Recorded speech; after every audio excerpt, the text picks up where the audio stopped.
এমন ধরনের ক্রিস্পি পনির ফিঙ্গার বাড়িতেই বানাতে চাও? যদি বানাতে চাও তাহলে আজকে এই রেসিপিটা পুরোটাই দেখতে থাকো। আমি কিভাবে বানাচ্ছি তোমরাও ঠিক সেইভাবেই ট্রাই করো। চলো বেশি কথা না বাড়িয়ে আজকের রেসিপি শুরু করা যাক।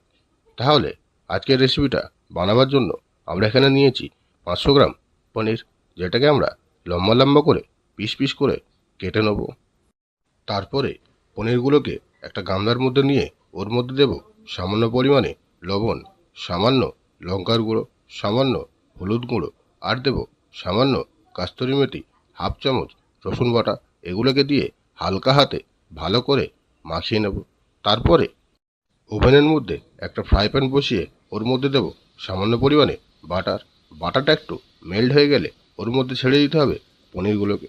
পনিরগুলোকে দেওয়ার পরে মোটামুটি 2 মিনিট মতো নেড়ে চুড়ে ভেজে নিতে হবে। আর ভেজে নেওয়ার আগে ওর মধ্যে অল্প পরিমাণে ধনেপাতা কুচোনো দিয়ে দিতে হবে। এটা অপশনাল, দিতেও পারো নাও পারো। তারপরে পনিরগুলো ভাজা হয়ে গেলে একটা গামলার মধ্যে হাফ বাটি মতো বেসন আমরা নিয়ে নেব। তার মধ্যে দেব স্বাদ মতো লবণ, হাফ চামচ হলুদ গুঁড়ো, সামান্য পরিমাণে লঙ্কার গুঁড়ো, হাফ চামচ কাস্তুরি মেথি, সামান্য ধনেপাতা কুচোনো, আর দিতে হবে হাফ চামচ আজওয়াইন। এগুলোকে দিয়ে ভালো করে মাখিয়ে নেব। তারপরে হাফ বাটি মতো জল দিয়ে এই বেসনটাকে আমরা ভালোভাবে ফেটে নেব। যখন একটু ফাটানো হয়ে যাবে তখন এর মধ্যে আবার দিতে হবে হাফ বাটি মতো আরও জল।